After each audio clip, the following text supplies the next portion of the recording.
Hello everyone, and welcome to my April 2023 backyard garden tour. It is a beautiful day in the middle of April here in North Texas, Zone 8A, and I would like to update you on how my backyard garden is doing and see the progress. I've planted a lot of seedlings, and so it's a little bare right now, but a lot of things are growing, and it's an exciting time. So here we go. Okay, so here it is. Doesn't look much, but it has changed already. You guys remember Bear? I think he showed up in my seedling tour. Hi Bear, how are ya? So let's start over here. Alright, so first off, here is my row of mums that kind of lines the border between the grass. The grass is Zoysia, Pacific Palisades. I need to go and weed, and it's just barely coming in, but it's a work in progress, as is it is in spring.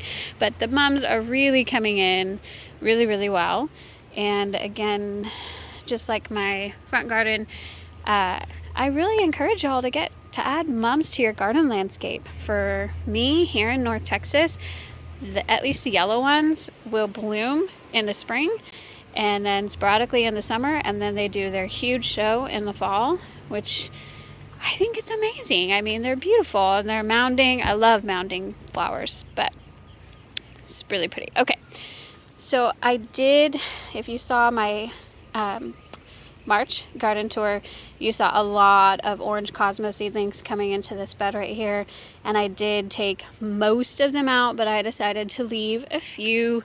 You can see them there and sporadically throughout. And I've got my daffodils, just the leaves. They never did bloom, and I don't know why, but I'm still leaving the leaves there, so hopefully they can gather enough energy for next year. We have vinca seedlings all throughout the garden bed. Here is a rudbeckia. Also, I'll show you several. They are throughout. So that's black-eyed Susan. And then here is my only white swan echinacea seedling that survived. So I put it here. I hope it continues to survive. There's more vinca right over there. There's a few just down this row. And here is the limelight hydrangea. Wow, you were seeing last month that it was just starting to leaf out, and now its foliage is big. There are no blooms yet, but they are very soon to come, and that's really exciting. So I've got, let's see. Oh, hey guys, look what I found. This is exactly what one would want to find in their garden. People see this and they think, ew, I gotta get rid of it. No, it's a ladybug larva. Yay, ladybug. So my mums are notorious for getting aphids, so I'm sure that's why he's there. But that is pretty awesome, and he's pretty well developed. I think it's the next larval stage is the ladybug, so woohoo for that. Here's another rudbeckia, another vinca seedling, and here along this back fence, those are the California giant zinnias. I'll get into the garden to show you. They are starting to bud out. Here is my Confederate star Jasmine. I cut the entire vine because it was dead, and it is growing from the root. I told you it was alive, but super frustrating because just can't keep the vine alive. But here's the California giant zinnias all in a row here. I've got another vinca. Here are dianthus. Another vinca. Some more vinca. Here is one of my peonies. I believe this one is the, I always mispronounce this one. Is it Carl Rosenfield? It's a dark pink. So it's not gonna bloom this year. I hear it may not even bloom the next couple years, like the third year supposedly they bloom. So we'll see, but it is beautiful. And then over here is like what, six blue catmint. So Nepeta, grown from seeds from Baker Creek. I think it's the blue catmint variety is what it's called. And I just noticed this, but that guy is getting eaten. But anyway, there's 6 of them. They're doing decently there. That dead thing right there is the Confederate star jasmine. I think that one completely died. So that's fun. We're gonna continue on. Here is the Texas sage. If you saw my last video in March, it was like there were barely any leaves here. And we talked about how they completely defoliated this winter, even though it's a super tough plant. But it is all leafed out now and doing well. And so over here is a purple Echinacea that my neighbor gave me. My neighbor Aida. Hi Aida, thank you for this beautiful plant. This is a Dianthus from seedling. This guy is also one I'm super excited about. That is a little quickfire panicle hydrangea. These are the earliest of the panicle hydrangeas to bloom. And it's so tiny, so I'm not really sure what to expect. I've never had such a tiny panicle hydrangea before. I got it on clearance last year, like end of season, so it's just brand new. But excited to see that. These are more California giant zinnias, Confederate star jasmine, growing from the roots. That California giant zinnia, again, it's just not doing well right there. I'm not sure why. Kind of to be expected. Here's my big old sunshine ligustrum that's already getting too big, needing to be trimmed. Here is another Dianthus, doing fine. So here, I didn't expect this guy to come up. This was milkweed, swamp milkweed. It's the pink one. And I cut it back every year. It gets full of aphids, y'all. And so it'll bloom, and it already has a bloom. You'll see right there, pretty bloom. It's gonna be pink. It's pretty, honestly, but it gets ginormous. And last year I had this milkweed and tropical milkweed and never got a single caterpillar, monarch caterpillar. I was a little disappointed in that, but this guy's coming back, super strong. I have Echinacea here, another one there that's getting too shaded already by the sunshine ligustrum. I may have to transplant that. More Dianthus, more Echinacea. These Echinacea were grown from seed last year and came back, so that's fun. This is a Rudbeckia seedling and another Rudbeckia over there. More California giant zinnias. Back here, one is actually coming up today. This is a first in the star jasmine. So let me go over here. We can take a look at this beauty. First one to bloom. First day, April, what is today? April 15th. So that's exciting.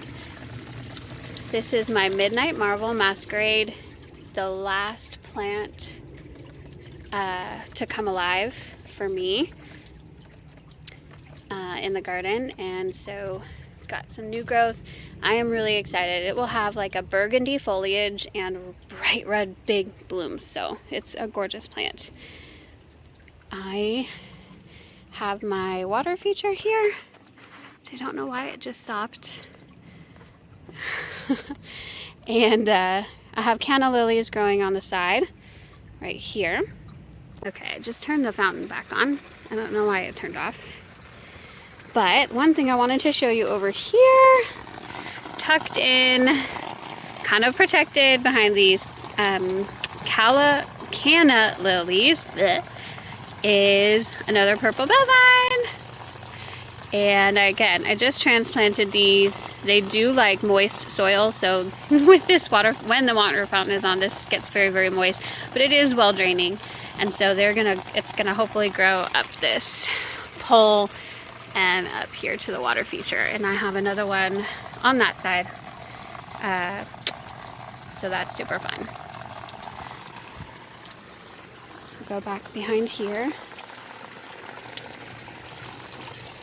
It's fun being behind the waterfall.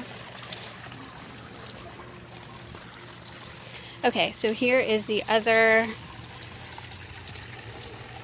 purple bellvine, kind of protected around these Cala lilies. I think it will do well here, and honestly, it does look like it's doing well. So I think that will grow pretty quickly.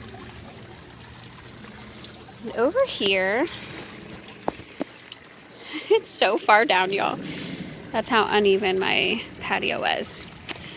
This is the Tangerine Beauty crossvine that replaced the Star Jasmine. This one is, I don't know, it's doing okay. It's not dying, but it's not thriving yet. It is still growing though, actively growing, but it is not blooming.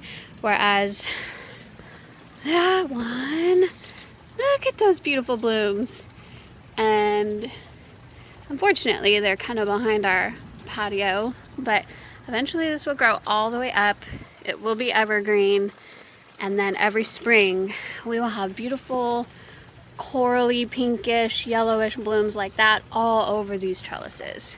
So that is what the hope is. That's gonna be super beautiful.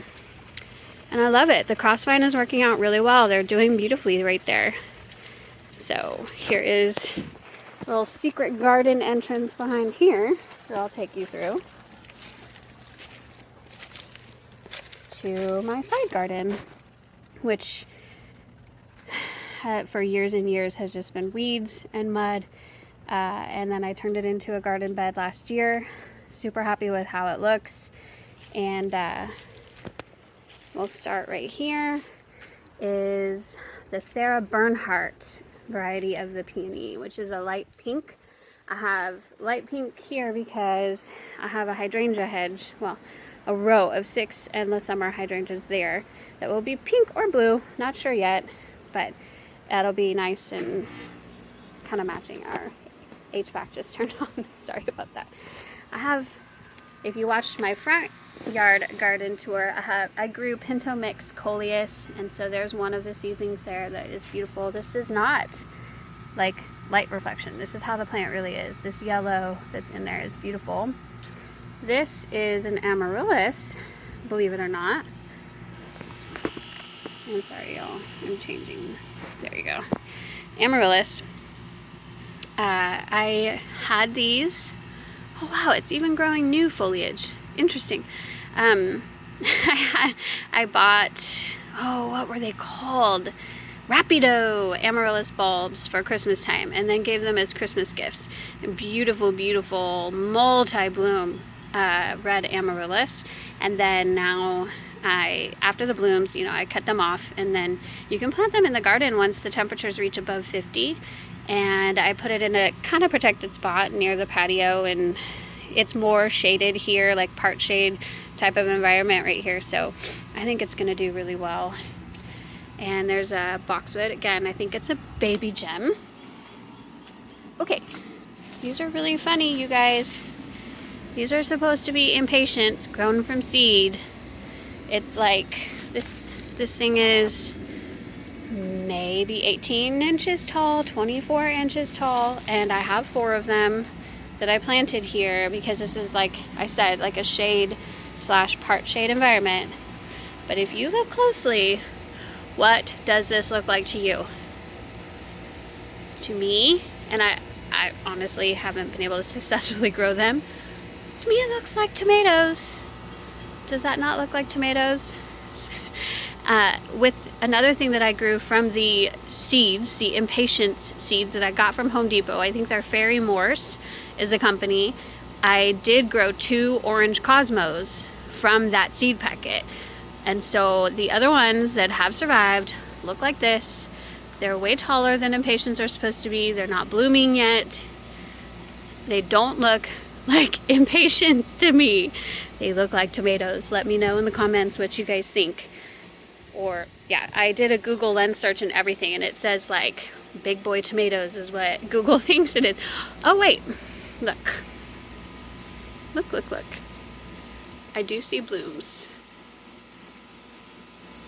I'm trying to get that in focus. So, I don't know what kind of blooms those are. If you think they're tomato blooms, I don't know.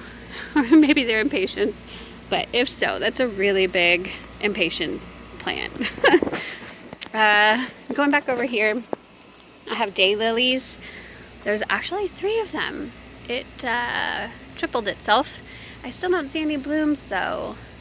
So that was grown from bare root last year. No blooms last year. Waiting for blooms this year, hopefully.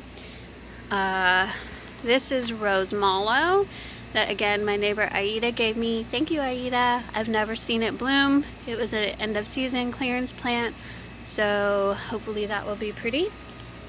And then here is 6 hydrangea macrophilia that I got from Sam's Club last year, and they're dealing with a little bit of chlorosis back here. And I've already treated them once with an iron, I guess it was an iron treatment. You pour it with water, and I'm fixing to do it again. It helped a little bit. I think it needs more. And yeah, I have no like old new growth from the old stems, so I probably will go and trim those back. It's all new growth, and I don't see any blooms, I don't think, on any of these quite yet. There's more Pintocoleus there, and I had another Pintocoleus behind the daylilies here.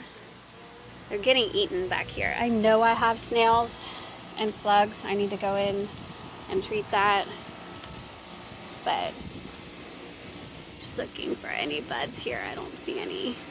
Again, the yellow coloration of the leaves, that's chlorosis. It's because it doesn't have enough iron intake in the soil. So I'll do one more iron treatment, and then if that still doesn't work, I will do a soil acidifier, because the soil has to have enough acid in it to take up the iron in the soil. So sometimes you get chlorosis, and it really is just because you need soil acidifier to take up the iron.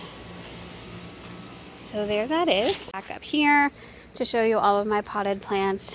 This is the star jasmine that I pulled out from here. And there is new growth back there. You can see. Very slow to come back alive, this one. There's 2 in here, honestly. And one of them doesn't have any growth at all, so I'll bet it died back completely. And then these, I actually got 2 vines that were alive in my other garden bed and planted them in there because they were rooted. So those are alive with new growth, and I'll find somebody who wants them. So, because I'm not gonna do it. Here's the orange cosmos that were supposed to be from the impatient seeds. And then I have bachelor's button seedlings. I think the forget-me-nots were back here, but they died. And then this whole thing, like these twigs, was a huge limelight hydrangea branch. This is one branch, I think. And it's still alive and it's leafing out. I'm trying to get it to grow roots for a new limelight. So that's fun. And those again are my limelight cuttings. These 2 kind of have roots already. That's why they're separated. And then these 2 have growth but no roots. So we'll see what happens. Here is my cute little Ferris wheel I got for Mother's Day. And I decided to plant it with succulents because they would not need as much water. So I got 2, I guess you could call them quart size containers of succulents, split them into 3 plants each. You know I'm frugal if you've watched my other tours. And then so $14 worth of plants turned into 6 different plants that I was able to plant here. And this is called, I think it was called Ripple Jade. It's really cute. And then this one was California Sunset. So again, Ripple Jade, California Sunset down there. And then this guy was my daughter's that I showed you in a seedling tour, and I planted it up with a Ripple Jade down here. I think that looks pretty. It looks nice. Oh, there's a big wolf spider on that guy. We do have a lot of wolf spiders here in North Texas. See if I could get a good view of him. There you go, you guys see him? Right there. Oh my goodness. Okay. I don't know, I'm just gonna let him be. Bye-bye, Mr. Wolf Spider.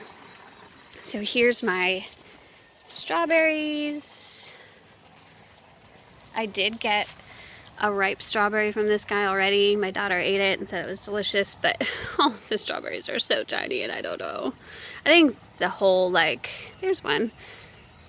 The whole container is probably too small for that.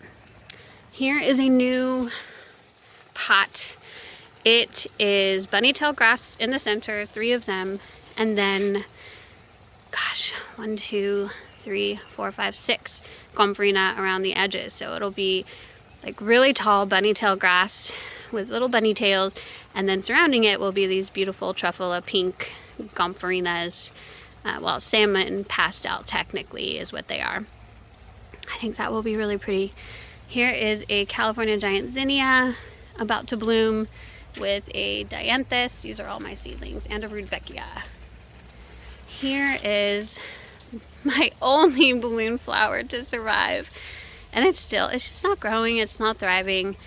I saw a balloon flower at Walmart for $8.65. I'm just tempted to go and get it because I really want one. They're beautiful, but from seed, eh. And then I don't know what I'm gonna do with these. I have 2 of them, one here and one there. But I do have leftover black-eyed Susan and leftover bunny-tail grass. So I was kind of just thinking, I could put it there. I think that will be pretty. And I might plant some red zinnias seeds or thumbelina's seeds in the front there. I think that would be nice. So there's my blue agave that was transplanted into this beautiful pot, looking nice. I have basil growing there from seed. And here is my desert rose with my seascape. Well, actually, that one's a quinault strawberry, and then these guys are my seascapes. And this seedscape back here is gonna give me a lot of strawberries really soon. And my desert rose is budding up. See that beautiful pink little bloom? And I've got more and more and more pink blooms coming everywhere, along with these stupid oak tree seeds. Okay. But desert rose is looking beautiful. I have dealing with shadows. These were my blue pansies that I grew from seed, just now about to bloom, that I planted there. I told you what those were: black-eyed Susan, bunny-tailed grass, and then here is my rosemary. There's a little basil under there, and another of the red pots with California giant zinnia, dianthus, rudbeckia.